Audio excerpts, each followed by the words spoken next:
اور ہم غلطیاں غلطیاں غلطیاں غلطیاں، پھر غلطے، آنکھوں کے گناہ، کانوں کے گناہ، زبان کے گناہ، کھانے پینے کے گناہ، شکل لباس کے گناہ، صبح کے گناہ، شام کے گناہ، رات کے گناہ، دن کے گناہ، گناہ گناہ گناہ۔ لکھا ہوگا تو جل جائے گی، نہیں لکھا نہیں جلے گی۔ ہاں یہ آگ نزدیک ہے نا تو ڈرتا ہے، وہ جہنم کی آگ دور ہے تو حجتیں کرتا ہے۔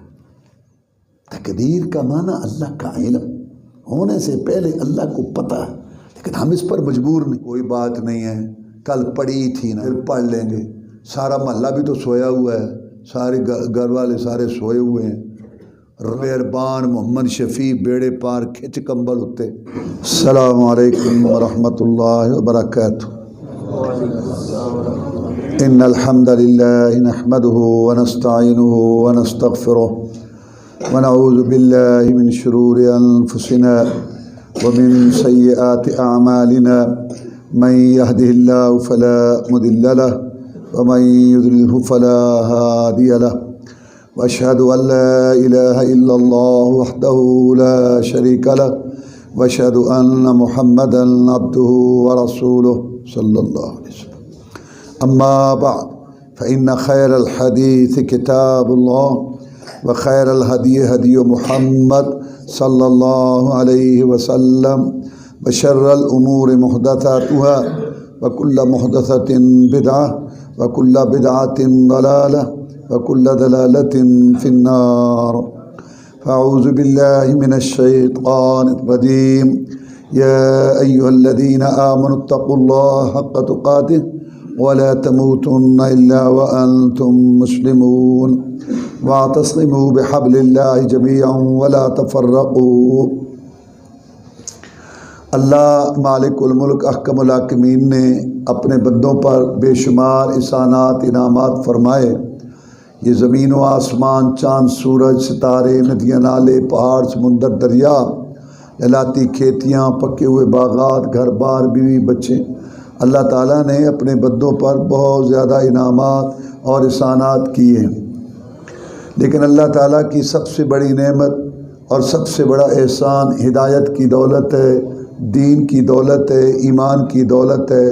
جس خوش نصیب کو مل جائے اس کی دنیا بھی بن گئی اور اس کی آخرت بھی بن گئی۔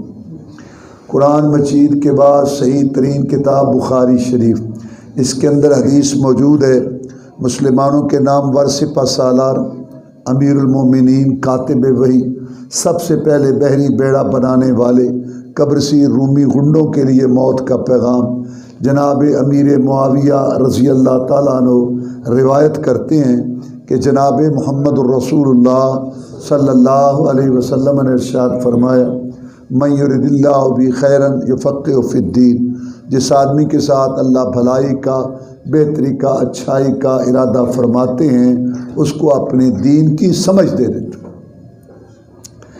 یہی وجہ ہے کہ جناب محمد الرسول اللہ صلی اللہ علیہ وسلم نے سورہ فاتحہ فرض قرار دی تمام نمازیوں کے لیے۔ فرمایا لا صلاۃ لمن لم یقرأ بفاتحۃ الکتاب، نہیں ہے نماز اس شخص کی جس نے سورہ فاتحہ نہیں پڑھی۔ نماز امام کی ہو، مقتدی کی ہو، اکیلے کی ہو، مسافر مقیم ہو، نماز نفل فرض ہو، نماز جنازہ، استسقاء، عید، کوئی نماز نہیں ہوتی بغیر سورہ فاتحہ کے۔ اس کی وجہ یہ ہے کہ جناب محمد الرسول اللہ صلی اللہ علیہ وسلم نے شفقت فرمائی اپنی امت سے، ہمدردی فرمائی، محبت فرمائی اپنی امت سے، اور یہ سورہ فرض قرار دی نماز کی ایک ایک رکعت میں، تاکہ جب میرے امتی وضو کر کے اللہ کے سامنے کھڑے ہوں گے، ہاتھ باندھ کے حمد و ثنا تعریف پیش کریں گے اور گریہ زاری کریں گے، تو اس کے بعد جب اللہ تعالیٰ سے ہدایت کی بھیک مانگیں گے، اہدنا الصراط المستقیم، یا اللہ میں سیدھی راہ دکھا دے، اس پر چلا دے، اس پر خاتمہ فرما دے، جب یہ دعا کریں گے تو کبھی تو وہ بے پرواہ خیر ڈال ہی دے گا۔ یہ وجہ ہے سورہ فاتحہ فرض ہونے کی۔ اور یہاں سے معلوم ہوا کہ ہدایت کتنی اہم چیز ہے۔ سب سے پہلا سوال جو سکھایا گیا بندے کو وہ دار روٹی کا نہیں ہے، دنیا کا نہیں ہے، وہ ہدایت کا ہے، ہدایت کا۔ اس کی وجہ ہے کہ دنیا تو گزر ہی جائے گی۔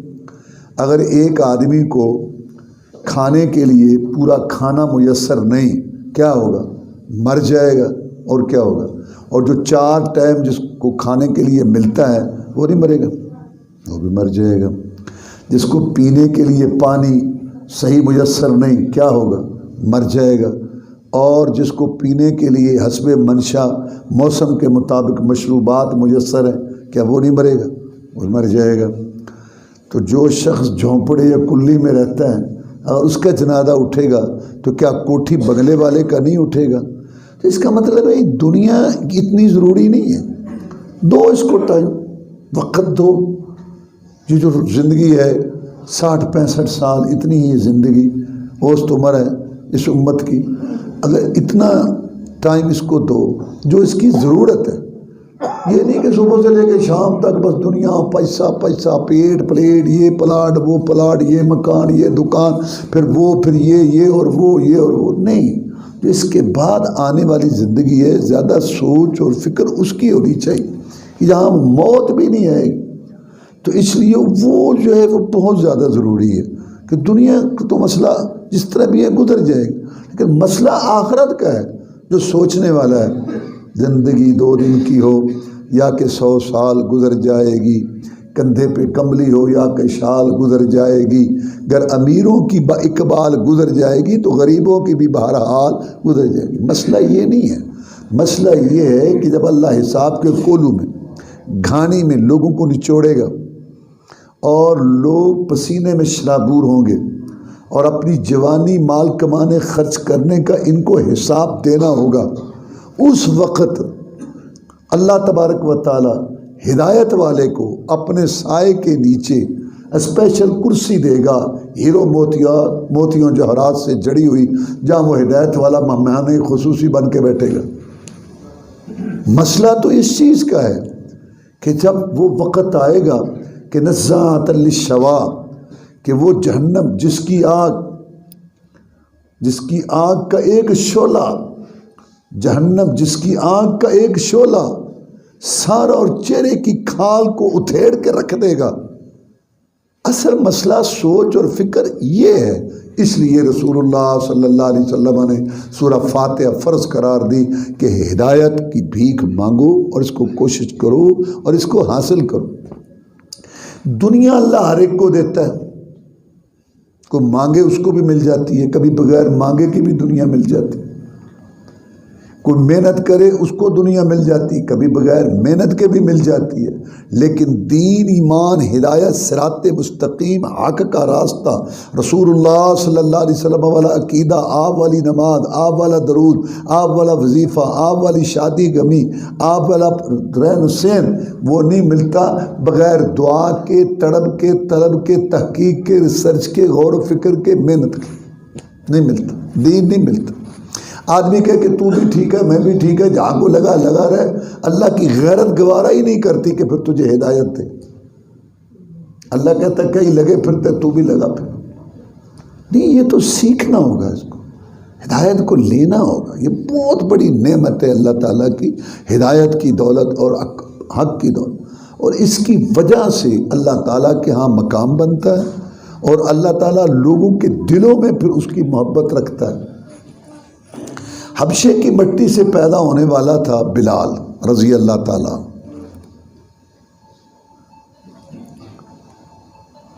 عمر فاروق رضی اللہ تعالیٰ کا دور خلافت ہے۔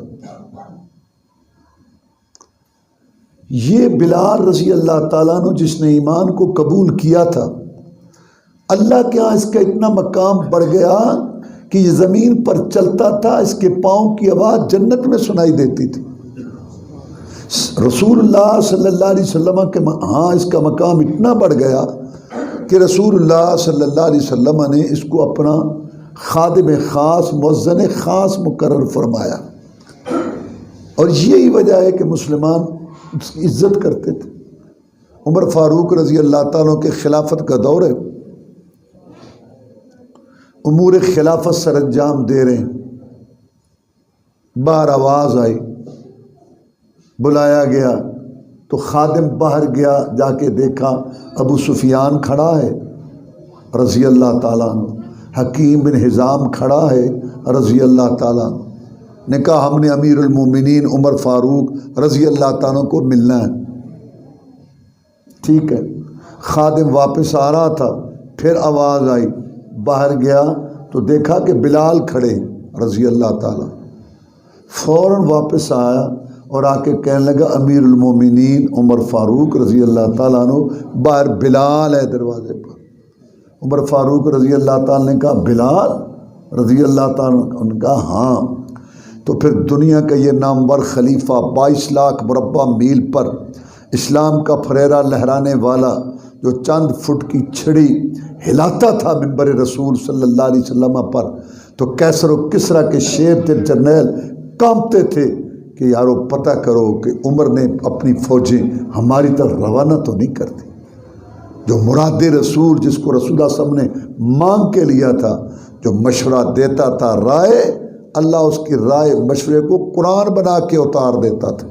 اتنا عظیم انسان شخصیت اٹھا اور جو چادر اوپر تھی اس کو ایسے کھینچتے ہوئے چلا اور بلال رضی اللہ تعالیٰ کے سامنے آیا، جیسے ایک خادم غلام اپنے سردار کے سامنے کھڑا ہوتا ہے۔ کہا بلال رضی اللہ تعالیٰ عنہ، میں آپ کی کیا خدمت کر سکتا ہوں، کیسے آنا ہوا، حکم ارشاد۔ ابو سفیان رضی اللہ تعالیٰ عنہ نے کہا اے عمر رضی اللہ تعالیٰ عنہ، ہم جدی پشتی سردار قریشی، مکہ کے ہم سردار، نامی گرامی، تو نے ہمارا خیال ہی نہیں رکھا اور اس بلال کو ہم پر ترجیح دی۔ تو نے یہ بھی نہ سوچا کہ تیرے دروازے پر پہلے ہم آئے تھے یا بلال آیا تھا رضی اللہ تعالیٰ۔ تو عمر فاروق رضی اللہ تعالیٰ نے جواب دیا کہ اے ابو سفیان رضی اللہ تعالیٰ، اس میں ناراض ہونے کی کیا ضرورت ہے؟ تو نے یہ تو سوچ لیا کہ عمر رضی اللہ تعالیٰ کے دروازے پر پہلے کون آیا۔ کاش تو یہ سوچتا کہ اسلام کے دروازے میں پہلے کون داخل ہوا تھا، تو یا بلال رضی اللہ تعالیٰ۔ بلال رضی اللہ تعالیٰ نے اس وقت کلمہ پڑھا کہ جب آگ کا انگارہ ہاتھ میں لینا تھا، اس کے برابر وقت تھا۔ بلال رضی اللہ تعالیٰ عنہ کو لٹایا گیا، اس کی چربی سے آگ کے انگارے ختم ہوئے، اس کی پشت پر دراڑیں پڑی ہوئی ہیں، گوشت نام کی چیز ہی نہیں ہے، ہڈیاں ہی ہڈیاں ہیں، اور تو کفر شرک کا جھنڈا اٹھا کے رسول اللہ صلی اللہ علیہ وسلم کا مقابلہ کرتا رہا۔ اور جب رسول اللہ صلی اللہ علیہ وسلم دعوت کے میدانوں، جہاد کے محاذوں سے ہوتے ہوئے، شہادتیں پیش کرتے ہوئے، جب 10,000 کا لشکر جرار لے کے زبردستی مکے میں داخل ہو گئے، عتبہ شیبہ کٹ گئے، ولید کٹ گیا، ابو جہل ابو لہب مر کھپ گئے، اور بیت اللہ کی چابیاں ہاتھ میں لے کے اپنی فتح کا اعلان کر دیا، تو بھی اپنی مونچھوں کو نیچا کر کے اسلام میں آ گیا۔ اللہ تیرا اسلام ایمان قبول کرے، پر بلال بلال ہی ہے رضی اللہ تعالیٰ۔ تو اللہ تعالیٰ کے ہاں، رسول اللہ صلی اللہ علیہ وسلم کے ہاں اور مسلمانوں کے دلوں میں بھی مقام جو بنتا ہے تو ہدایت دین اور ایمان کی وجہ سے۔ اب رہی یہ بات کہ ہدایت ہے کیا، ہدایت کس کو کہتے ہیں؟ اللہ تبارک و تعالیٰ نے یہ فیصلہ کر دیا تاکہ میرے بندے آپس میں جھگڑا نہ کریں ہدایت کے بارے میں، کہ حق کا راستہ کون سا ہے، باطل کا کون سا ہے، صحیح بات کیا ہے، غلط کیا ہے، یہ اللہ نے فیصلہ کر دیا۔ جب ہمارے باپ آدم علیہ السلام کو دنیا میں بھیجا، اس وقت اللہ تعالیٰ نے جو ارشادات فرمائے ان میں ایک یہ بات بھی تھی، قُلْنَا اهْبِطُوا مِنْهَا جَمِيعًا فَإِمَّا يَأْتِيَنَّكُم مِّنِّي هُدًى فَمَن تَبِعَ هُدَايَ فَلَا خَوْفٌ عَلَيْهِمْ وَلَا هُمْ يَحْزَنُونَ کہ آدم علیہ السلام اب آپ جا کر زمین پر رہیں، آپ کا، آپ کی اولاد کا بسیرا ٹھکانہ زمین پر ہے، روٹی گوشت سے کھانی ہے یا سبزی سے، تمہاری مرضی، آدم کوئی پابندی نہیں، جھونپڑا مکان بنا کے رہنا ہے یا کھلے میدان میں، کوئی پابندی نہیں، تمہاری مرضی، لیکن دین کیا ہے، ایمان کیا ہے، ہدایت کیا ہے، صراط مستقیم کیا ہے، نیکی کا راستہ کیا ہے، جس جنت سے نکالے گئے ہو پھر اس میں واپس آنے کا طریقہ کیا ہے، آدم علیہ السلام تو نے اور تیری اولاد نے اپنی عقل سوچ فکر سے، اپنی رسم رواج، اپنے ماحول، اپنی سوسائٹی سے اس کو طے نہیں کرنا۔ ہدایت میں مولا آسمان سے بھیجوں گا، تو نے اور تیری اولاد نے اس کے پیچھے لگنا، کیونکہ ہدایت آسمان سے آتی ہے، شہروں میں شخصیات میں نہیں بنتی۔ تو اللہ نے یہ وعدہ پورا کیا۔ کئی انبیاء رسول علیہ السلام دنیا میں آئے، سب سے آخر میں سید الاولین والآخرین، امام المجاہدین، رہبر الرہنما، مقتدا و پیشوا، امام اعظم، قائد اعظم، مرشد اعظم، رہبر اعظم، محسن اعظم، مجاہد اعظم جناب محمد الرسول اللہ صلی اللہ علیہ وسلم تشریف لائے۔ اللہ تبارک و تعالیٰ نے ان کو ظاہری خوبیاں بھی دی اور باطنی خوبیاں بھی دی۔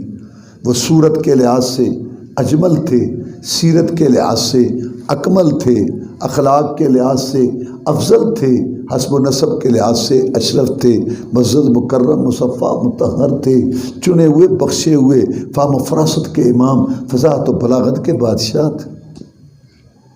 وہ آسمانوں کے مہمان بنے اور ان کے اشاروں سے جنت کے دروازے کھلے۔ رسول اللہ صلی اللہ علیہ وسلم فرماتے ہیں کہ اللہ تعالیٰ نے ابراہیم علیہ السلام کی اولاد میں اسماعیل علیہ السلام کو چنا، اسماعیل علیہ السلام کی اولاد میں بنو کنانہ کو چنا، بنو کنانہ میں قریش کو چنا، اور قریش میں بنو ہاشم کو چنا، اور بنو ہاشم میں میں محمد صلی اللہ علیہ وسلم کو پیدا کیا۔ آپ کے شہر جیسا کسی کا شہر نہیں، آپ کے خاندان جیسا کسی کا خاندان نہیں، اور آپ کی ذات جیسی کسی کی ذات نہیں، اور آپ کی بات جیسی کسی کی بات نہیں۔ پھر اللہ تبارک و تعالیٰ نے آپ کو حسن و جمال اتنا دیا تھا کہ یہ 14ویں کا چاند آپ کی خوبصورتی کا مقابلہ نہیں کر سکتا۔ چاند سے تشبیہ دینا بھلا یہ بھی کیا انصاف ہے، اس کے منہ پہ چھائیاں، محمد کا چہرہ صاف ہے صلی اللہ علیہ وسلم۔ جناب جابر بیان کرتے ہیں رضی اللہ تعالیٰ عنہ کہ 14ویں کا چاند چمک رہا تھا اور آپ آرام فرما رہے تھے۔ میں کبھی 14ویں کے چاند کو دیکھتا تھا اور کبھی میں آپ کو دیکھتا تھا، تو میں نے کہا کہ آج میں فیصلہ کر کے چھوڑوں گا کہ 14ویں کا چاند زیادہ خوبصورت ہے یا رسول اللہ صلی اللہ علیہ وسلم زیادہ خوبصورت ہے، آسمان کا چاند زیادہ خوبصورت ہے یا زمین کا چاند زیادہ خوبصورت ہے۔ پھر اس نے فیصلہ کیا اور اللہ کے بندے نے اپنی زبان میں نقل کیا، روایت کرندہ ہے جابر سوارا، میں ایک راتی ڈٹھا محمد پیارا صلی اللہ علیہ وسلم، چنو 14ویں سی تے کوئی تارا تے میں دوواں نو ویکھاں دوبارہ دوبارہ، خدا دی قسم چند مدم دے سے آیا، محمد دا چہرہ سونا نظری آیا صلی اللہ علیہ وسلم۔ یہ رسول اللہ نے ہم کو دیا، کیا قدر کی ہم نے اس کی۔ اللہ تعالیٰ نے ان کے اوپر اپنے پاک کلام قرآن مجید کو نازل کیا اور اس کی شرح تفسیر آپ کو سمجھائی۔ آپ جلدی جلدی پڑھنا شروع کر دیتے تھے جب قرآن کی آیات صورتیں آتی تھی کہ کہیں مجھے بھول نہ جائے۔ اللہ تعالیٰ نے فرمایا لا تحرک به لسانک لتعجل به ان علینا جمعه وقرآن فاذا قرأناه فاتبع قرآن ثم ان علینا بیان، کہ اے نبی محمد کریم صلی اللہ علیہ وسلم آپ جلدی نہ پڑھا کریں اس ڈر سے کہ مجھے کہیں یہ قرآن بھول نہ جائے۔ اس قرآن مجید کو آپ کو یاد کرانا، یہ آپ کے دل و دماغ میں بٹھانا، یہ بھی ہمارا کام ہے، اور اس کا بیان تفسیر آپ کو سمجھانا یہ بھی ہمارا کام۔ چنانچہ قرآن بھی آیا، اس کا بیان بھی آیا، قرآن بھی آیا، اس کی تفسیر بھی آئی۔ اگر قرآن آ جاتا نا مکہ کے پہاڑوں پر اور مکہ والوں کو فرشتہ آواز دیتا کہ جاؤ اٹھا لو قرآن، تو پھر تو اس میں اختلاف کی کوئی وجہ بنتی تھی، اس آیت کا کیا معنی ہے، اس صورت کا کیا مطلب ہے۔ لیکن جب قرآن بھی آیا، اس کا بیان بھی آ گیا، قرآن بھی آ گیا، اس کی تفسیر بھی آ گئی، حدیث رسول سنت رسول صلی اللہ علیہ وسلم یہ قرآن کی تفسیر ہے، تو پھر اختلاف کا کیا مطلب ہے۔ آپ نے اپنے قول سے، فعل سے، عمل سے، تقریر سے، تائید سے قرآن کی تفسیر کی۔ آپ بولتے تھے قرآن کی تفسیر ہو جاتی تھی، آپ عمل کرتے قرآن کی تفسیر ہو جاتی تھی، آپ کسی کا کام دیکھ کے خاموش ہو جاتے تو قرآن کی تفسیر ہو جاتی تھی۔ بغیر رسول اللہ صلی اللہ علیہ وسلم کے سمجھانے کے قرآن نہیں سمجھ آ سکتا۔ جیسے قرآن کو ماننا فرض ہے، ایسے یہ بھی فرض ہے کہ قرآن کو ایسے مانا جائے جیسے صاحب قرآن قرآن والا منواتا ہے، محمد الرسول اللہ صلی اللہ علیہ وسلم۔ عدی بن حاتم طائی ایک مشہور صحابی ہے رضی اللہ تعالیٰ عنہ۔ یہ عیسائی مذہب کا تھا، تورات انجیل کا عالم تھا، نبیوں کی اولاد تھا، رسولوں کی اولاد تھا۔ اس نے قرآن مجید کی آیت سنی روزہ کے بیان میں۔ اللہ تعالیٰ فرماتے ہیں کلوا واشربوا حتی یتبین لکم الخیط الابیض من الخیط الاسود من الفجر، کہ مسلمانوں سحری کھاؤ پیو جب تک تمہیں سفید دھاگا سیاہ دھاگے سے نظر نہ آنا شروع ہو جائے۔ تو انہوں نے دو دھاگے لے لیے، ایک سفید رنگ کا ایک سیاہ رنگ کا، سحری کھاتے پیتے رہتے، اور جب ان کو پتہ لگنا شروع ہو جاتا کہ یہ سیاہ رنگ کا دھاگا ہے، سفید رنگ کا، اتنی روشنی ہو جاتی تو کھانا پینا بند کر دیتے۔ ایک دن رسول اللہ صلی اللہ علیہ وسلم کی مجلس میں بات چلی تو انہوں نے کہا یہ میں نے تو اس کا بہت آسان حل تلاش کر لیا ہے، دو دھاگے میں نے لے لیے ہیں، ایک سفید رنگ کا ایک سیاہ رنگ کا، اور میں نے اپنے تکیے کے نیچے رکھے ہوئے ہیں۔ جب اتنی روشنی ہو جاتی ہے کہ مجھے پتہ لگنا شروع ہو جاتا ہے کہ سفید دھاگا کون سا ہے اور سیاہ کون سا ہے، تو میں سحری کھانا بند کر دیتا ہوں۔ رسول اللہ صلی اللہ علیہ وسلم نے فرمایا تیرا تکیہ، تیری گدی بڑی چوڑی ہے جس کے نیچے وہ دو دھاگے آ گئے، تو نہیں سمجھا انا بیاض الصباح ہے من سواد اللیل، یہ تو صبح کا پھوٹنا ہے رات کی تاریکی سے، تو نہیں سمجھ سکا۔ تو یہ رسول اللہ صلی اللہ علیہ وسلم کا شاگرد تھا، صحابی رسول تھا صلی اللہ علیہ وسلم، قرآن کا گواہ تھا، اور یہ تورات انجیل کا عالم تھا، نبیوں کی اولاد، رسول زادہ، نبی زادہ، پیغمبر زادہ تھا یہ، اور یہ عرب کا مشہور آدمی سردار تھا اور عربی دان تھا۔ قرآن کی آیت کا معنی نہیں سمجھ سکا جب تک قرآن والے نے نہیں سمجھایا۔ یہی ہماری دعوت ہے، لڑائی نہیں، جھگڑا نہیں، ہم سب مسلمان کلمہ پڑھتے، آپس میں پیار محبت سے رہو، لیکن ہماری دعوت یہ ہے کہ قرآن کا وہی معنی سمجھو، قرآن کا وہی مفہوم سمجھو جو قرآن والے نے سمجھایا۔ قرآن کی تفسیر حدیث رسول ہے اور سنت رسول ہے صلی اللہ علیہ وسلم۔ قرآن کا معنی مطلب عربی کے زور پر، جغرافی کے زور پر، سائنس کے زور پر، امام کا قول، مفتی کا فتویٰ، پیر و مرشد کا ارشاد، سوسائٹی کا تقاضا، رسم و رواج، اپنے من خواہش میں قرآن کا معنی متعین نہیں ہوگا۔ قرآن کی آیت کا معنی وہی معتبر ہوگا جو محمد کی کچہری مجلس میں طے ہوا صلی اللہ علیہ وسلم۔ یہ اتفاق مسلمان کر لیں تو سارے اختلافات اور فرقہ واریت ختم ہو جاتی ہے۔ اگر آپ سیاہ اینک لگائیں گے تو آپ کو سارا ماحول سیاہ نظر آئے گا، اگر آپ سبز اینک لگائیں گے آپ کو ہر چیز سبز نظر آئے گی۔ تو جب آپ رسم کی اینک، رواج کی، باپ دادا کی، تقلید کی، قول فتوے کی، لڑی سلسلے کی، کسی بھی امتی کی سوچ فکر کی اینک لگائیں گے تو آپ کو تو اسی طرح سارا کچھ نظر آئے گا۔ اور اگر آپ ان اینکوں کو چھوڑ کر اصل قرآن حدیث کتاب و سنت کو دیکھیں گے تو پھر آپ کو یہ اصلی شکل میں نظر آئے گا۔ کلمے میں دو کا ذکر اللہ رسول، اذان میں دو کی گواہی اللہ رسول، خطبے میں دو کا اعلان اللہ رسول، اتحیات تشہد میں دو کا اقرار اللہ رسول، قرآن میں اطیع اللہ و اطیع الرسول، یہ بات اللہ کی مانو یا رسول اللہ صلی اللہ علیہ وسلم کی مانو۔ اور جب قبر میں جائیں گے پہلا سوال رب کا، دوسرا رسول کا ہوگا۔ برادری کی عزت کرو، برادری کو کھلاؤ پلاؤ، محلے والوں کا خیال رکھو، امن سکون کی فضا بناؤ، اتفاق اتحاد کو عام کر دو، لیکن دین، ایمان، ہدایت، شریعت، ثواب، نیکی کا راستہ وہی ہے جو اللہ نے نازل کر دیا اور جناب محمد الرسول اللہ صلی اللہ علیہ وسلم نے سمجھا دیا۔ یہ اسلام کسی کی باپ کی جاگیر نہیں، نہ کسی کی نانی اماں کا مذہب ہے، قول فتوے لڑی سلسلے کا نام، رسم رواج باپ دادا کے کسی کی بات کا نام دین نہیں ہے۔ دین وہ ہے جو اللہ نے فرمایا اور رسول اللہ صلی اللہ علیہ وسلم نے سمجھایا۔ جب ہم یہ بات سمجھ چکے، میں نے آپ کے سامنے قرآن مجید کا ایک مقام پڑھا ہے، سورہ آل عمران ہے اور 4 پارہ ہے۔ ترجمہ سنیے۔ اے ایمان والو، ڈر جاؤ اللہ تعالیٰ سے کہ جیسا کہ اس سے ڈرنے کا حق ہے، اور تمہیں موت اسلام پر آنی چاہیے، اور اللہ کی رسی یعنی قرآن حدیث کو مضبوطی سے اکٹھے ہو کے پکڑ لو، فرقے فرقے، گروہ گروہ مت بنو۔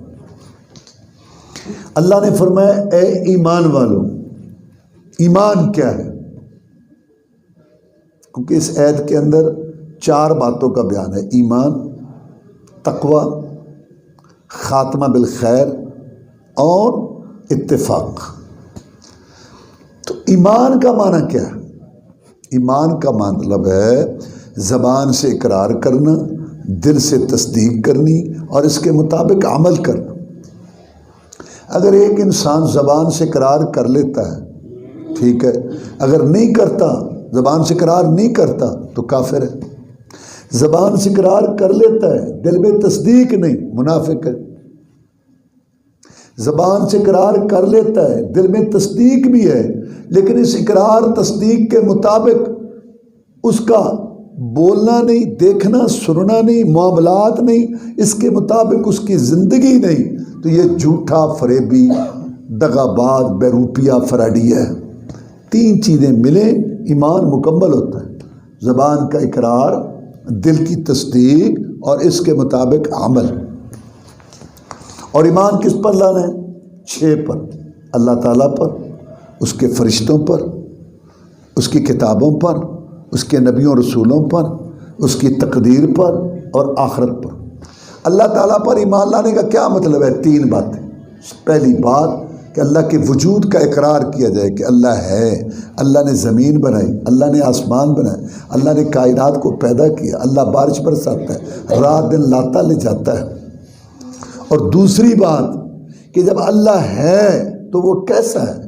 اس کا تعارف اس کے ناموں اور اس کی صفات سے، یعنی اللہ کے ناموں کو ماننا اور اس کی صفات کو ماننا۔ کیسے؟ جیسے اس کی شان اور مقام کو لائق ہے۔ اللہ دیکھتا ہے، اللہ سنتا ہے، اللہ راضی ہوتا ہے، اللہ ناراض ہوتا ہے، اللہ کلام کرتا ہے، اللہ عرش پر ہے۔ کیسے؟ یہ صفتیں کیسی ہیں؟ جیسے اللہ کی شان اور اس کے مقام کو لائق۔ اللہ بھی سنتا ہے، بندہ بھی سنتا ہے۔ اللہ سنتا ہے اپنی شان کے مطابق، بندہ سنتا ہے اپنے حال کے مطابق۔ اللہ تعالیٰ عرش پر ہے، کیسے؟ جیسے اس کی شان کو لائق ہے۔ قرآن میں 7 آیتیں ہیں۔ اللہ تعالیٰ عرش پر ہے۔ رسول اللہ صلی اللہ علیہ وسلم کو معراج اوپر ہوا، اللہ تعالیٰ اوپر ہے۔ قرآن اوپر سے آیا، اللہ تعالیٰ اوپر ہے۔ اعمال نیک اوپر چڑھتے ہیں، اللہ تعالیٰ اوپر ہے۔ فرشتے اوپر سے آتے اور اوپر جاتے ہیں کیونکہ اللہ تعالیٰ اوپر ہے۔ ایک صحابی کو غصہ آ گیا، اس نے اپنی لونڈی کو تھپڑ دے مارا۔ پھر اس کو احساس ہوا کہ میں نے غلطی کی۔ اب اس نے سوچا کہ میں اس کو آزاد کر دوں۔ یہ فرق ہے ہمارے اندر اور صحابی میں۔ صحابی بھی انسان ہے، لیکن صحابی کوشش کرتا تھا رضی اللہ تعالیٰ عنہ کہ اس سے کوئی غلطی نہ فرمانی نہ ہو۔ اگر ہو جاتی، جب تک توبہ نہ کر لیتا، بخشش نہ مانگ لیتا، جب تک کفارہ نہ ادا کر لیتا، جب تک حد نہ لگوا لیتا، اس کو آرام نہیں آتا تھا۔ اور ہم غلطیاں غلطیاں غلطیاں غلطیاں، پھر غلطے، آنکھوں کے گناہ، کانوں کے گناہ، زبان کے گناہ، کھانے پینے کے گناہ، شکل صورت کے گناہ، لباس کے گناہ، صبح کے گناہ، شام کے گناہ، رات کے گناہ، دن کے گناہ، گناہ، اور پھر بریک ہی نہیں لگ رہی۔ 20 سال کی عمر ہے، 30 سال ہے، 40 سال ہے، 50 60 70 سال، گناہ غلطیاں۔ اور پھر اللہ تعالیٰ معاف فرمائے کہ غلطیاں اور گناہ ہیں، اور اگلی بات ہے کہ اس کا احساس بھی نہیں ہے کہ ہم گناہ کر رہے ہیں یا ہم غلطی کر رہے ہیں۔ جو 5 سال سے جھوٹ بولتا تھا اب بھی بولتا ہے، 10 سال سے بے نماز تھا اب بھی بے نماز ہے، جو 5 سال سے حرام کھاتا تھا اب بھی ہے، فسق و فجور ہے، فحشی اور ریا بھی اسی طرح۔ زلزلے آ گئے، طوفان آ گئے، جمعے کے خطبے سن لیے، درس سن لیے، عید کے خطبے سن لیے، رمضان گزار لیا، تراویح پڑھ لی، عمرے حج کر لیے، نہ آنکھوں میں شرم حیا آ رہی ہے، نہ کان گانا سننے سے بعد آ رہے ہیں، نہ دل سے حسد بغض کوڑ جا رہا ہے، اور نہ یہ دھوکہ سود جوا ڈنڈی مارنا حرام خوری جا رہی ہے۔ قدروں قدیوں کے چہرے بوتھے دیکھنے سے بعد نہیں آ رہا، پیشاب کر کے کھڑے ہونے، کپڑا پلید، بدن پلید، اور ہر دوسرے چوتھے دن جو ہے داڑھی کے بال مونڈ کے کاٹ کے گٹر کی نالیوں میں پھینکتا ہے۔ کوئی احساس ہی نہیں کہ میں رسول اعظم کے سامنے کیسے کس منہ سے جاؤں گا، اور بیوی بیٹی کا لچر گندا قسم کا لباس، اور آپ جیب کے اندر گندے ننگی تصویروں والے جو ہیں وہ موبائل، اور پھر اگلی مصیبت ہے کہ احساس ہی نہیں ہے کہ ہم کو غلطی کر رہے ہیں۔ گناہ ہو جانا کوئی بڑی بات نہیں، لیکن یہ جو بے حسی آ گئی ہے نا حکمرانوں میں اور عوام میں، کوئی ٹس سے مس ہونے کے لیے تیار نہیں ہے اور کوئی اپنی اصلاح کرنے کے لیے تیار نہیں ہے۔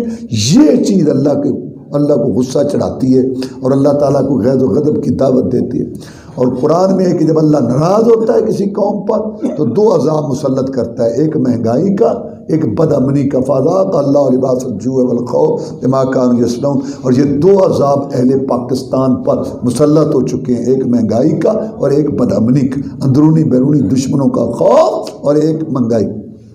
احساس ہی نہیں ہے۔ وائے ناکامی متاع کارواں جاتا رہا، اور کارواں کے دل سے احساس زیاں جاتا رہا۔ یارو کافلوں کے لٹنے کا غم نہیں، قافلے تو لٹتے ہی رہتے ہیں، غم یہ ہے کہ لٹنے والے بے وقوفوں کو اپنے لٹنے کا احساس، یہ ہے مسئلہ ہمارا، جس کی وجہ سے اللہ ہم پر ناراض۔ تو میں یہ عرض کر رہا تھا کہ ہمارے اندر اور صحابی میں یہ فرق، ہم سن کے سنو، ہمیں کوئی احساس ہی نہیں۔ صحابی تڑپ اٹھا، اس نے آ کے عرض کیا ہے اللہ کے رسول صلی اللہ علیہ وسلم، میں نے اس کو تھپڑ دے مارا ہے، اب میں اس کو آزاد کرنا چاہتا ہوں۔ فرمایا بلا اس کو۔ وہ آ گئی، آپ نے اس لونڈی سے پوچھا این اللہ، اللہ کہاں ہے؟ اس نے کہا اللہ فی السماء، اللہ اوپر آسمانوں میں اوپر۔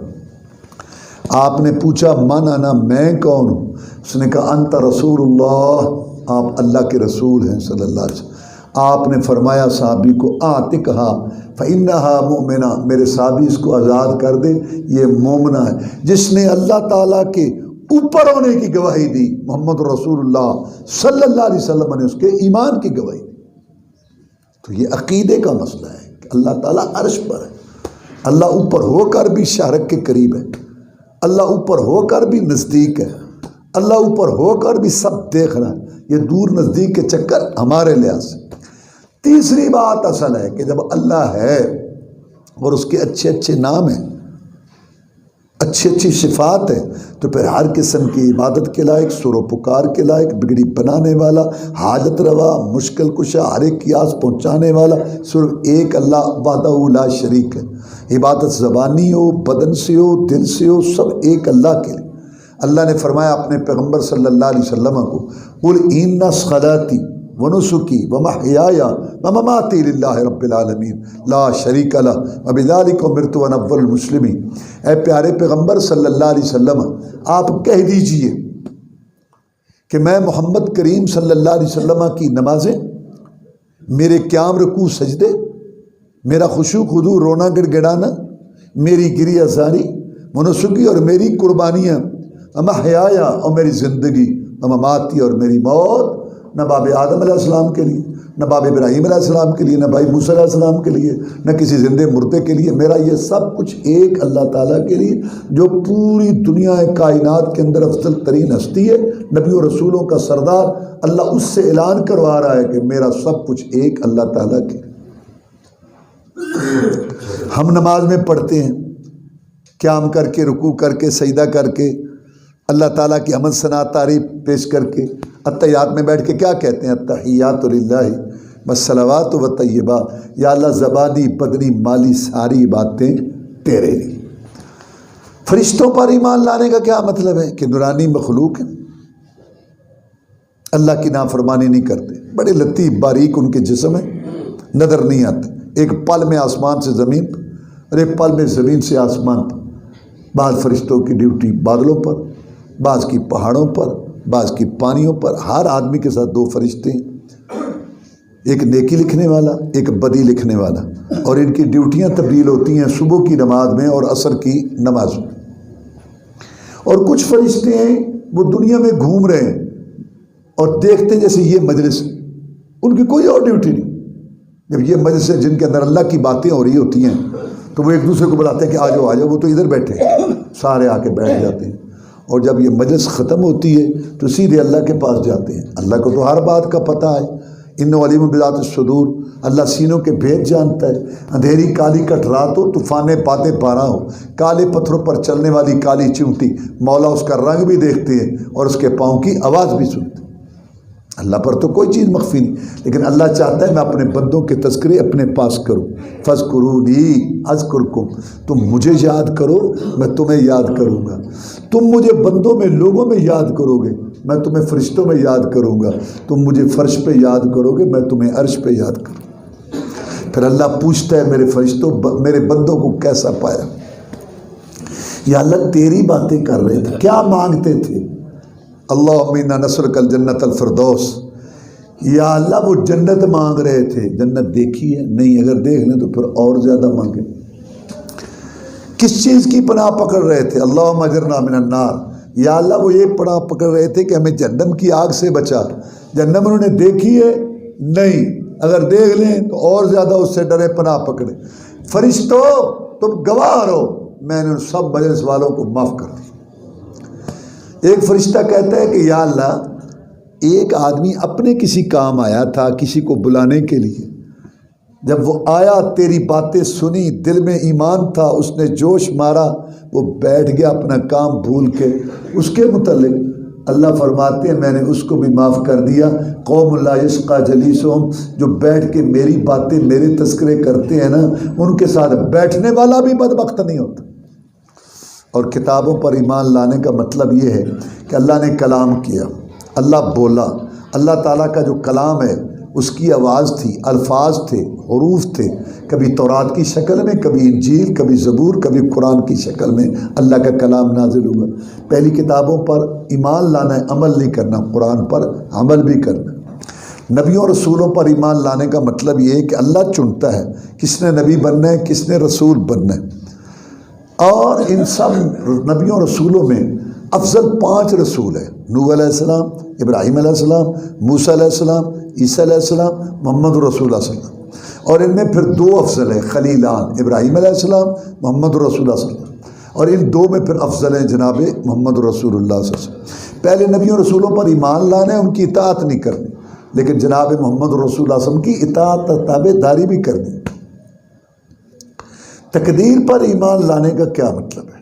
تقدیر کا معنی اللہ کا علم، ہونے سے پہلے اللہ کو پتہ ہے، ہونے سے پہلے اللہ کو پتہ ہے کیا ہوگا، ہم اس پر مجبور نہیں ہیں، ہوگا ویسے ہی جیسے اللہ تعالیٰ کا علم ہے۔ اللہ کا علم غلط نہیں ہو سکتا۔ تقدیر کا معنی اللہ کا علم، اللہ کا راز ہے مخلوق کے اندر، لیکن اس پر ہم مجبور نہیں ہیں کہ کوئی یہ کہے کہ میں مجبور ہوں، نہیں۔ اللہ تعالیٰ نے 2 راستے دکھا دیے، انا ہدیناہ السبیل اما شاکرا و اما کفورا۔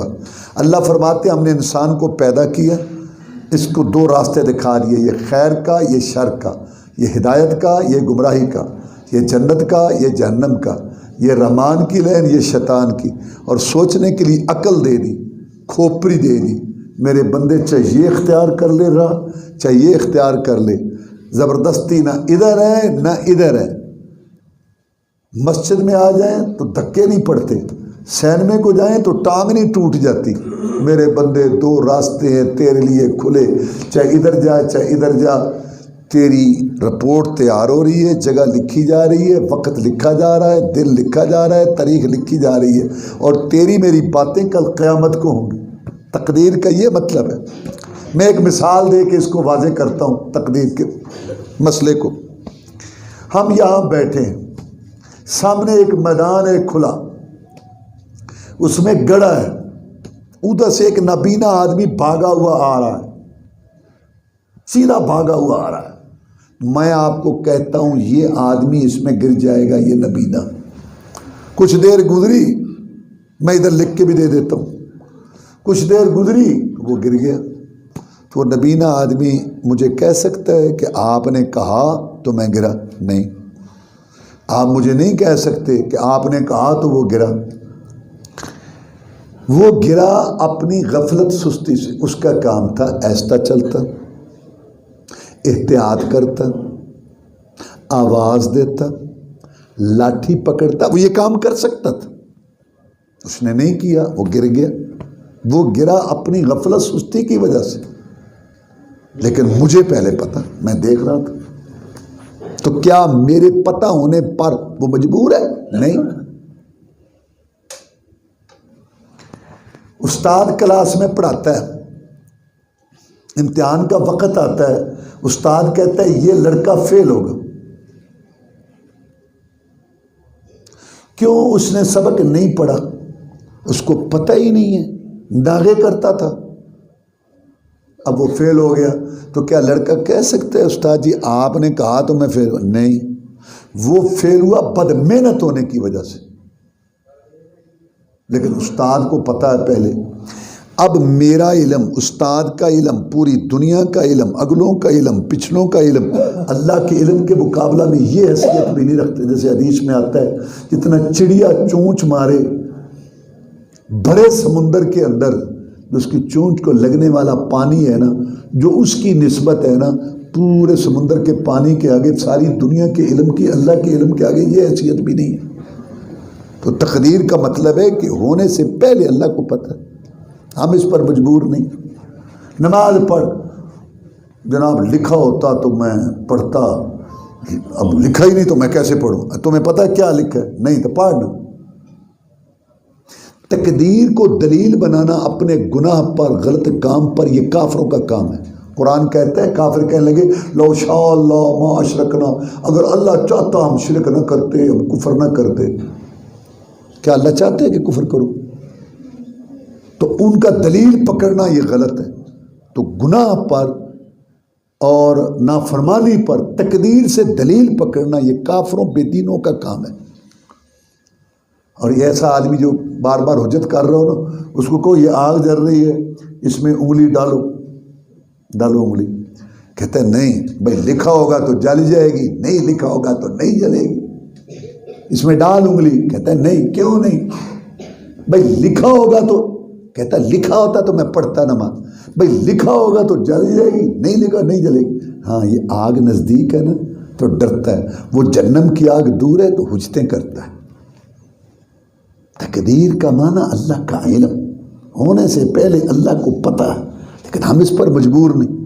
دیکھیں آپ سو رہے ہوتے ہیں، آپ کے کان میں آواز آتی ہے حی علی الصلاۃ، حی علی الفلاح، آؤ نماز کی طرف، آؤ کامیابی کی طرف۔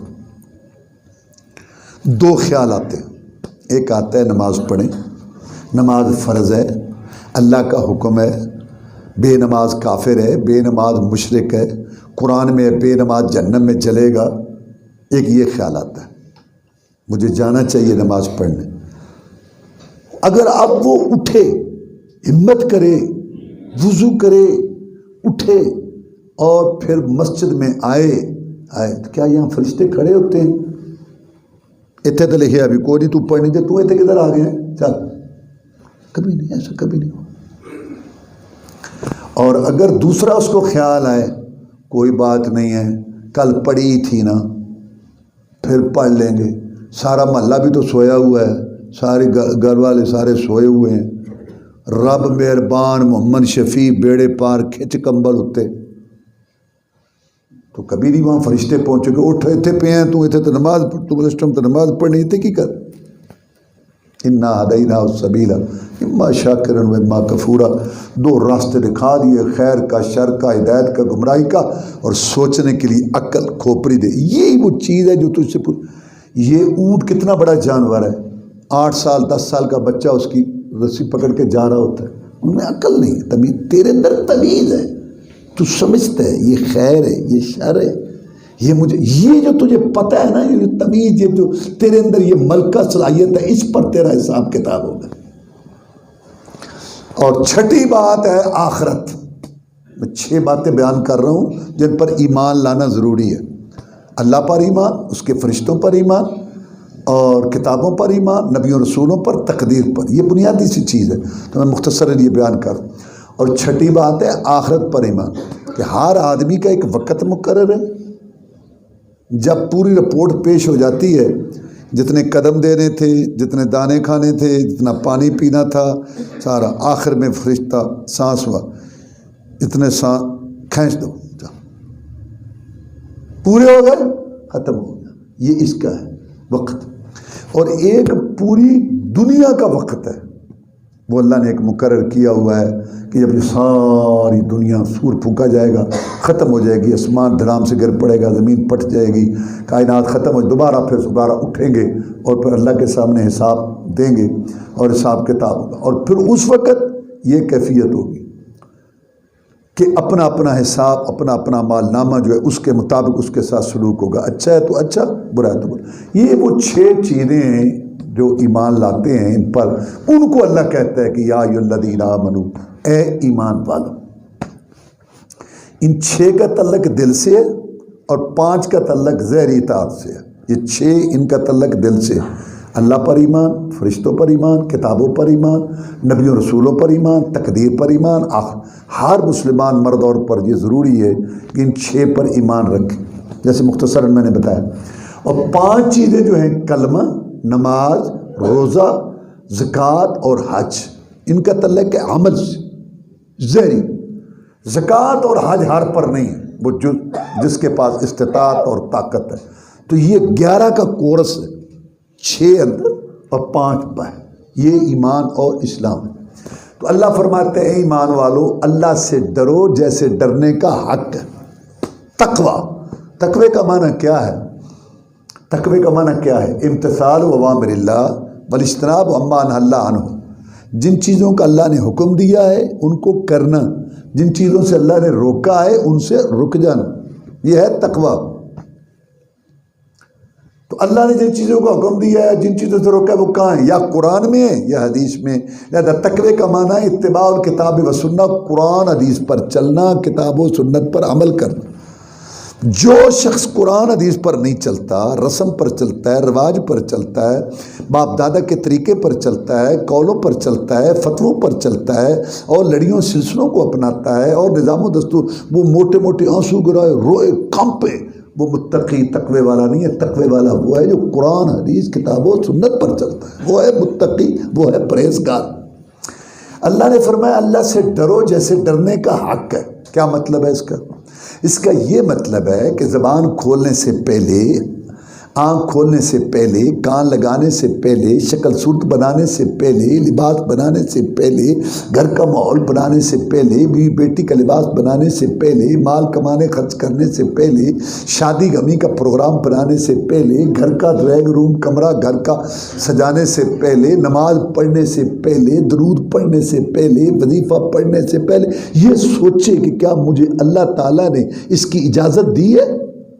اور جس کو اللہ نے بڑا بڑا کے بھیجا محمد رسول اللہ صلی اللہ علیہ وسلم، کیا اس نے اس کی اجازت؟ یہ ہے مطلب کہ اللہ سے ڈرو جیسے ڈرنے کا حق ہے۔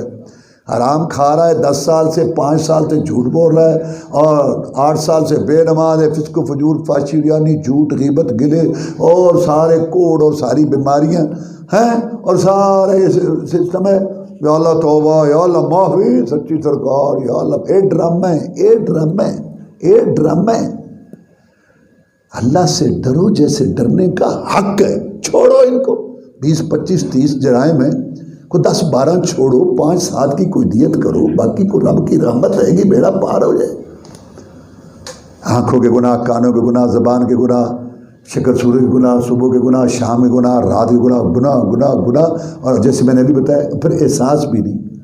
یہ تقوی ہے، یہ پرہیزگار۔ اور تقوی میں سب سے پہلی بات ہے کہ اللہ کے ساتھ شرک نہ کرو۔ اللہ تعالیٰ خالق ہے، باقی مخلوق ہے۔ اللہ تبارک و تعالیٰ کے لیے دو، دوسرے کے لیے نہ دو۔ اللہ کے آگے جھکو، دوسرے کے آگے نہ جھکو۔ اللہ سے مانگو، دوسرے سے نہ مانگو۔ یہ ہے اصل بات۔ سارے نبی رسول یہ بتاتے ہیں، لا الہ الا اللہ، اللہ عبادت کے لائق ہے، دوسرا نہیں۔ ایاک نعبد، تیری عبادت کرتے ہیں، دوسرے کی نہیں۔ وایاک نستعین، تجھ سے مدد مانگتے ہیں، دوسرے سے نہیں۔ ہر چیز مسبب ثواب سے مانگو، منت سے، خوشامد سے، ادب سے مانگو۔ کیوں جھکتے ہو غیروں کے در پر؟ اگر بندے ہو رب کے تو رب سے مانگو۔ یہ جو ہے نا شراکت، کمپنی سسٹم، سانجھ پن، کھاتا داری، دگڑ مگڑ پروگرام، اللہ کو بھی کہنا، دوسروں کو بھی کہنا، یہ شرک، اس سے بچ کے رہنا۔ ایک خالق ہے، ایک مخلوق ہے، ایک دینے والا، ایک لینے والا، ایک بھیجنے والا، ایک آنے والا۔ تو کہتا ہے کہ وہ بھی مشکل کشا، یہ تمہیں کس نے کہا کہتا ہے اللہ نے اختیار دیا. اللہ کہتا ہے جھوٹ بولتے ہیں, میں نے تو کھجور کی گٹھلی میں اتنا پردہ اتنا بھی اختیار نہیں دیا. مکے والوں کا کیا مسئلہ تھا؟ وہ اللہ کو مانتے تھے, نمازیں پڑھتے تھے, صدقہ خیرات کرتے تھے, روزے بھی رکھتے تھے, قربانیاں بھی کرتے تھے, لیکن وہ یہ عقیدہ رکھتے تھے کہ اللہ تبارک و تعالیٰ نے اپنے بندوں کو, جو نیک ولی بزرگ ہیں, جب انہوں نے نیکیاں کمائیاں کی تو اللہ تبارک و تعالیٰ نے خوش ہو کر ان کو مرنے کے بعد اختیارات دے دیے. وہاں سے صحت ملتی ہے, وہاں سے اولاد ملتی ہے, وہاں سے رزق میں برکت. یہ لات یہ ستو گھول گھول کے پلاتا تھا, مکہ کے بعد اس کا جھونپڑا تھا, حاجیوں کو ستو گھول گھول کے پلاتا تھا.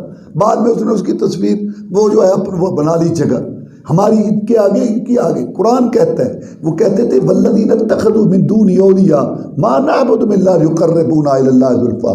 محمد صلی اللہ علیہ وسلم تجھے غلطی لگی ہے, ہم ان کو پوچھتے نہیں ہیں, ہم ان کے ذریعے رب کے قریب ہوتے ہیں.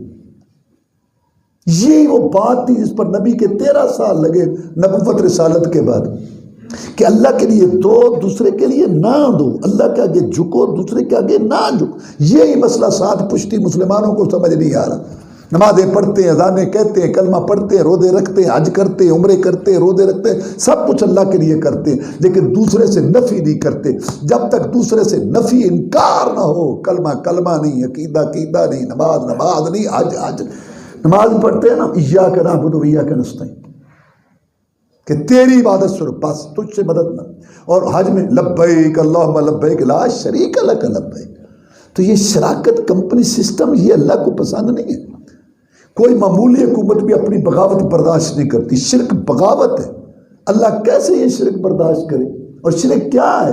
کہ اللہ تعالیٰ کے ساتھ اس کی ذات میں, صفت میں, عبادت میں, سورنے میں, پکارنے میں, نظر نیاز چڑھاوا چڑھانے میں, مدد مانگنے میں کسی اور نبی ولی پیر پیغمبر جن فرشتے قبر والے مزار والے زندے مردے کو ساتھ اس کے شریک سمجھ, کہ اس کے لیے بھی اس کے لیے بھی, وہ بھی سنتا ہے یہ بھی سنتا ہے. اللہ نے اپنے نبی صلی اللہ علیہ وسلم کو فرمایا وَإِن يَمْسَسْكَ اللَّهُ بِضُرٍّ فَلَا كَاشِفَ لَهُ إِلَّا هُوَ. اے نبی محمد کریم صلی اللہ علیہ وسلم, آپ پوری دنیا میں اعلیٰ افضل ہیں, نبیوں رسولوں کے سردار ہیں, آسمانوں کے مہمان بنے, تیرے اشاروں سے جنت کے دروازے کھلنے ہیں, لیکن میں مولا تجھے خطاب کر کے تیری امت کو سمجھاتا ہوں, اگر تجھے بھی کوئی مصیبت تکلیف آئے, میں مولا کے بغیر تیرا مشکل کشا کوئی نہیں. جب نبیوں رسولوں کے سردار کا مشکل کشا اللہ ہے, تو کیا امتیوں کے مشکل کشا امتی ہوں گے؟ اور یہ بات آپ نے اپنے عمل سے بھی ثابت کی. بدر کا میدان ہے, 313 تھے, مقابلہ میں 1000 تھے. لڑو گے جناب لڑیں گے, وہ تو 1000 ہیں جناب لڑیں گے, بڑا اسلحہ ہے ان کے پاس لڑیں گے, بڑے وسائل ہیں لڑیں گے, آپ کے آگے لڑیں گے, پیچھے لڑیں گے, دائیں لڑیں گے, بائیں لڑیں گے. ہم کو موسیٰ علیہ السلام کی قوم نہیں جنہوں نے کہا تھا تو اور تیرا رب جا کے لڑو, محمد کے ساتھی ہیں صلی اللہ علیہ وسلم, لڑیں گے. تعال اللہ, یہ شیوا ہی نہیں با وفاؤں کا, دودھ پیا ہے ہم نے غیرت والی ماؤں کا, نبی کا حکم وہ پھاند جائے سمندر میں, جہاں کو محو کر دیں نعرہ اللہ اکبر میں. کفار مکہ کیا چیزیں, ہم دیوں سے لڑ جائیں, سنان نیزہ بن کے باطل کے سینے میں گڑ جائیں. حضرت ارشاد حکم کن سے لڑنا ٹکرانا ہے؟ رسول اللہ صلی اللہ علیہ وسلم خوش ہو گئے جب امت جہاد پہ لگ گئی, میدان گرم ہونے لگا. رسول اللہ صلی اللہ علیہ وسلم خوش ہو گئے کیونکہ آپ کی زندگی کا مقصد جہاد والا پورا ہو گیا. پھر آپ نے یہ نہیں کہا میں رسولوں کا امام اور میرے صحابہ تم ولیوں کے امام, سو جاؤ, صبح جنگ جیت لیں گے, برکت تبرک تبرک برکت برکت تبرک تبرک برکت سے جنگ جیت لیں گے. نہیں, ساری رات روئے گڑ گڑائے, یا اللہ ڈال دے خیر مجھے, بھر دے جھولی میری, سن لے میری فریاد, بنا دے میری بگڑی. کون کہہ رہا ہے؟ آسمانوں کا مہمان. کون کہہ رہا ہے؟ جس کے اشاروں سے جنت کے دروازے کھلنے ہیں. یا اللہ تجھے واسطہ اور وعدوں کا جو تو نے محمد سے کر رکھے ہیں صلی اللہ علیہ وسلم, اتار دے اپنی مدد. اگر اپنا نام باقی رکھنا چاہتا ہے, جہاد رہے گا, مجاہدین رہیں گے, تیرا نام بھی رہے گا. اگر یہ نہ رہے تیرا نام بھی نہیں رہے گا. اتنا روئے گڑ گڑائے کہ چادر جس کا ذکر قرآن میں کندھے سے گر گئی. ابوبکر صدیق رضی اللہ تعالیٰ نے اٹھا کے کندھے پہ رکھی, کہا بس کرو بس کرو, اللہ آپ کو ضائع نہیں کرے گا, مجھ سے آپ کی یہ حالت نہیں دیکھی جا رہی. پیچھے ہٹ ابوبکر, پروانے کو چراغ بلبل کو پھول بس، صدیق کے لیے خدا کا رسول بس۔ ان کو تو یہ برداشت نہیں، کہا پیچھے ہٹ ابو بکر، مجھے آج مانگ لینے دے، میری ساری کمائی میدان میں لگ گئی، مکے مدینے کی کمائی، رات دن کی کمائی محنت سے تیار کی، ساری میدان میں لگ گئی۔ لوگوں کو سمجھ نہیں آ رہی بات، یہ رسولوں کا سردار ہے، نبیوں کا سردار ہے۔ کیا سمجھایا آپ نے؟ آپ نے یہ سمجھایا کہ اے میری امت، جب تم نے بھی کشتیاں پا لگوانی ہو، صحتیں لینی ہو، اولاد لینی ہو، تم نے اپنی بگڑیاں بنوانی ہو، تم بھی اسی کو پکارنا، میں تمہارا پیغمبر ہوں، اور تمہیں اللہ نے کہا ہے میری اطاعت تابعداری کا۔ مجھ پر ایک مشکل گھڑی آئی تھی جب میری ساری کمائی میدان میں لگ گئی تھی، بدر کے میدان میں نے بھی اسی کو پکارا تھا، تم بھی مشکلات میں اسی کو پکارنا، میرا مشکل کشا بھی وہی ہے، تمہارا مشکل کشا بھی وہی ہے۔ تقوی کا معنی یہ ہے کہ سب سے پہلے اللہ کا حق ادا کرو۔ اگر کوئی شرک کرتا ہے اور اس کے بعد وہ معافی مانگ لیتا ہے، اللہ معاف کر دیتا ہے۔ کوئی بھی گناہ ہو اللہ معاف کر دیتا ہے، اس میں اگر سچی توبہ ہو۔ سچی توبہ کیا ہے؟ 3 شرطیں۔ پہلی بات گناہ کو چھوڑو، دوسری بات اس پہ شرمندگی ہو، تیسری بات آئندہ نہ کرنے کا وعدہ ہو۔ اللہ گناہ معاف، یا اللہ میرے تو گناہ بہت ہیں، آنکھوں کے، کانوں کے، زبان کے، صبح شام، رات دن کے، ہاتھ پاؤں۔ اللہ کہتا ہے میرے بندے سچی توبہ کر لے، تیرے گناہ جتنے بھی ہوں میری رحمت سے زیادہ نہیں آ جاتا۔ شرک بھی معاف ہو جاتا ہے، لیکن جو شرک پر مرا اس کو اللہ نے معاف نہیں کرنا، وہ چاہے نوح علیہ السلام کا بیٹا ہو، ابراہیم علیہ السلام کا باپ ہو، محمد رسول اللہ کا چچا ہو۔ اور تقوی میں دوسری بات کیا ہے کہ جناب محمد الرسول اللہ صلی اللہ علیہ وسلم کی اطاعت تابعداری کریں، نماز، ریاض، روزے میں، درود، وظیفے میں ان کے طریقے۔ اللہ فرماتے ہیں قل ان کنتم تحبون اللہ فاتبعونی یحببکم اللہ یغفر لکم ذنوبکم واللہ غفور رحیم۔ نبی کہہ دیجیے صلی اللہ علیہ وسلم کہ اگر تم اللہ سے محبت کرنا چاہتے ہو، اس کا ایک ہی طریقہ ہے، نماز، نیاز، روزے، حج، درود، وظیفے، شادی، غمی، اور معیشت، معاشرت، شکل و صورت، لباس، مال کمانے، خرچ کرنے، گھر کے ماحول، چال ڈھال، کردار و گفتار میں، بیوی بیٹی کے لباس میں، ہر چیز میں میری اتباع تابعداری کرو، اللہ تمہارے گناہ بھی معاف کر دے گا، تمہیں محبوب بھی بنا لے گا۔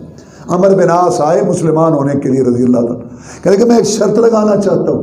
میں لگا، کیا شرط لگاتا ہے؟ اس نے کہا کہ اے محمد صلی اللہ علیہ وسلم، تو اللہ کا رسول نبی، میں نے تیرا مقابلہ کیا شرک کفر کا جھنڈا اٹھا کے، وہ جو گناہوں کی گٹھڑیاں ہیں نا اور گناہوں کے بھرے ہوئے رجسٹر، وہ مجھے پریشان کر رہے ہیں۔ میں یہ پوچھتا ہوں کہ اگر میں تیری اطاعت تابعداری میں آ جاؤں، میری گناہوں کی گٹھڑیاں معاف ہوں گی؟ وہ لکھے ہوئے رجسٹر اگر معاف ہوتے ہیں تو پھر تو بڑی اچھی بات، نہیں تو فائدہ۔ جناب محمد الرسول اللہ صلی اللہ علیہ وسلم نے اپنے دو پیارے ہونٹوں میٹھی زبان سے ارشاد فرمایا تھا کہ عمر تو اس بات کو نہیں جانتا، مسئلے کو، جب کوئی انسان صحیح معنی میں صحیح کلمہ پڑھنے کے بعد میری اطاعت تابعداری شروع کر دے، رسم و رواج، باپ دادا، علاقے کی باتیں، سوسائٹی، من خواہش، ساری باتیں چھوڑ کے میری اطاعت تابعداری صحیح معنی میں شروع کر دے، اللہ تبارک و تعالیٰ اس کے پچھلے سارے گناہ معاف کر دیتے۔ اور تقوی پرہیزگاری کے اندر اس کے بعد نماز کی بات ہے۔ اللہ نے رعایتیں دے دی، چھٹی نہیں دی۔ یا اللہ میں کھڑا نہیں ہو سکتا، بیٹھ کے پڑھ لے، میں بیٹھ نہیں، رکوع سجدہ کر لے، مجھے پانی تک نہیں دیتا تیمم کر لے، میں مسافر ہوں تو 2 پڑھ لے، میں جہاد میں ہوں، اللہ نے سب سے زیادہ رعایت مجاہد کو دی۔ میرے مجاہد گرتے پڑتے اشارے سے 1 رکعت پڑھ لے، میں 4 کا ثواب لکھ دوں، لیکن چھٹی نہیں دی۔ کیوں؟ اللہ تعالیٰ کہتا ہے سب کچھ تمہارے لیے بنایا اور تمہیں میں نے اپنے لیے بنایا، کھیتیاں سرسبز ہیں تیری غذا کے واسطے، چاند سورج اور ستارے ہیں ضیاء کے واسطے، جانور پیدا ہوئے تیری وفا کے واسطے، سب جہاں تیرے لیے اور تو خدا کے واسطے، میں نے سب کچھ تجھے میں نے اپنے لیے بنایا، اور میں نہیں چاہتا کہ تیرا دل میری محبت سے خالی ہو۔ یہ نماز سجدہ اللہ سے محبت کی دلیل ہے۔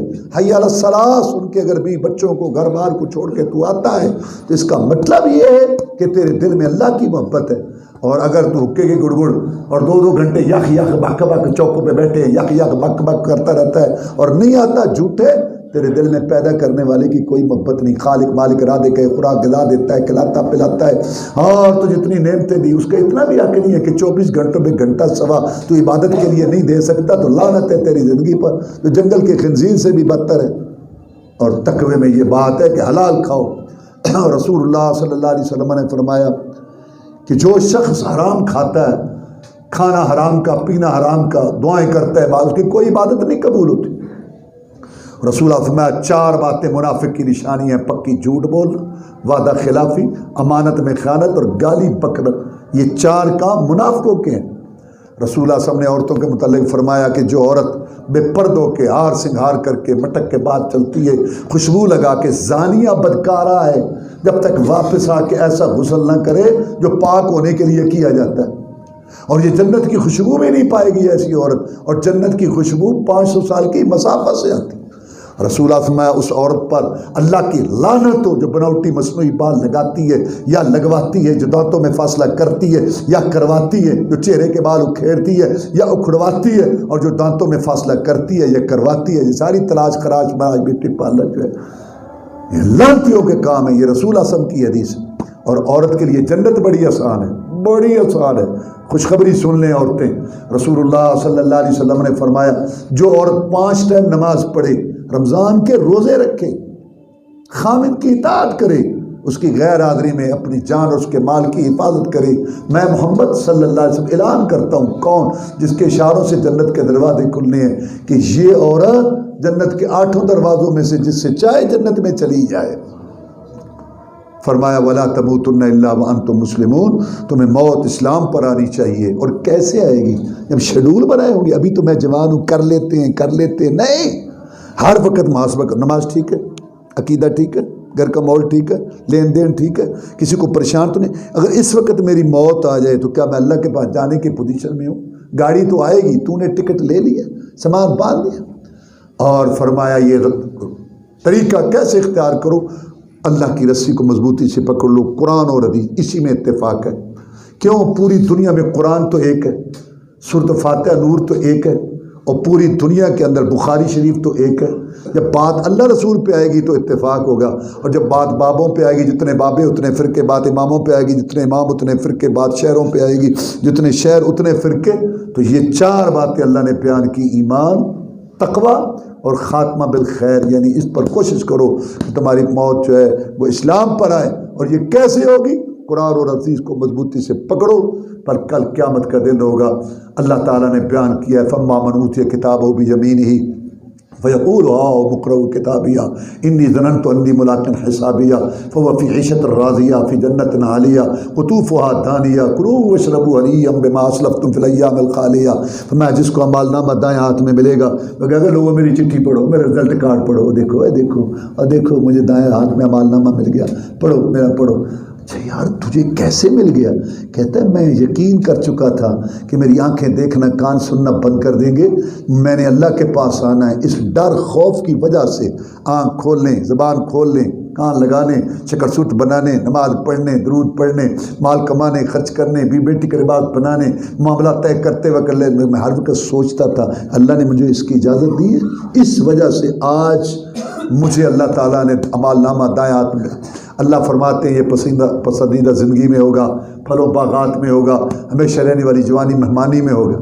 اما من اوتیہ کتاب بشمالی، اور جس کو عمل نامہ بائیں ہاتھ میں ملے گا، فیقول یا لیتنی لم اوت کتابیہ، کہا یہ چٹھی نہ ملتی، رزلٹ نہ نکلتا، نتیجہ نہ نکلتا، یا جو پہلی موت آئی تھی پہلی اسی سے میرا کام تمام ہو جاتا۔ ہاں یا لیتا کانت القاضیہ ما اغنی عنی مالیہ، وہ میرے مال، وہ نوٹوں کی دتھیاں، وہ میری مارکیٹیں، کوئی میرے کام نہ آیا، حلق عنی سلطانیہ، میری کرسی اقتدار بھی کام نہ آیا۔ وہ جو میں دلیلیں دیتا تھا نا شرک کی، کوٹھے پہ چڑھنا ہو تو سیڑھی کی ضرورت ہوتی ہے، سیڑھی کے بعد کوٹھے پر کیسے افسر کو ملنا چپڑاسی کو ضرورت ہوتی ہے، کبھی اللہ کو کوٹھا بنا بیٹھے اور کبھی اللہ، یہ جو ساری میں دلیلیں دیتا تھا یہ ساری ختم ہو گئی۔ اب اس پر ترس آ جائے گا، یہ اب جو مدد کر نہیں، خودو و فغلو، پکڑ لا، جانے نہ پائے یہ مجرم، جانے نہ پائے، پکڑو اس کو اور جہنم کا توق اس کے گلے میں ڈالو اور زنجیر لاؤ 70 ہاتھ اس میں پرو کے دھکے دے کے اس کو دلیل کو پھینکو جہنم میں۔ کیوں؟ انہ کان لا یؤمن باللہ العظیم، ایک اللہ واحد پر ایمان لانے کی بجائے اس کے ساتھ کئی شریک اور کئی جو ہے شراکت کرتا تھا، ولا یحض علی طعام المسکین، اور مسکین کو کھانا کھلانے کی ترغیب بھی نہیں دے رہا۔ مسکین کو کھانا کھلایا کرو، مسکینوں کا خیال رکھو۔ اپنے پیٹ پر ہی ہاتھ پھیرتے ہو، فریج بھرا ہوا اس میں چیزیں خراب ہے تو باہر پھینک دیتے ہو، کبھی پڑوسیوں کا آگے پیچھے دوسروں کا بھی خیال رکھا کرو۔ اس لیے رسول اللہ صلی اللہ علیہ وسلم نے فرمایا افشوا السلام، سلام عام کرو، اتموا الطعام، کھانا کھلایا کرو، وصلوا باللیل والناس نیام، راتوں کو اٹھ کے نماز پڑھا کرو جب لوگ سو رہے ہوں، صلوا الارحام، اور یہ اپنی رشتہ داری کا خیال رکھا کرو، تدخلوا جنت ربکم بسلام، سلامتی کے ساتھ اپنے رب کی جنت میں داخل ہو جاؤ گے۔ اللہ تعالیٰ ہمیں تقویٰ، ایمان، قرآن حدیث پر چلنا، خاتمہ بالخیر کی فکر، آخرت اس کی سوچ پیدا کرنے کی توفیق دے، اور ہم اپنی اصلاح کریں، مرد بھی اور عورتیں بھی۔ اللہم اعز الاسلام والمسلمین، اللہم انصر الجہاد والمجاہدین، اللہم نجی اخواننا من السجون، اللہم اشف مرضانا ومرضى المسلمین، اللہم اکفنا بحلالک عن حرامک واغننا بفضلک عمن سواک، اللہم انصر المسلمین فی کشمیر وفی فلسطین وفی کل الدنیا، اللہم استر عوراتنا وامن رواتنا، سبحان ربک رب العزت عما یصفون وسلام علی المرسلین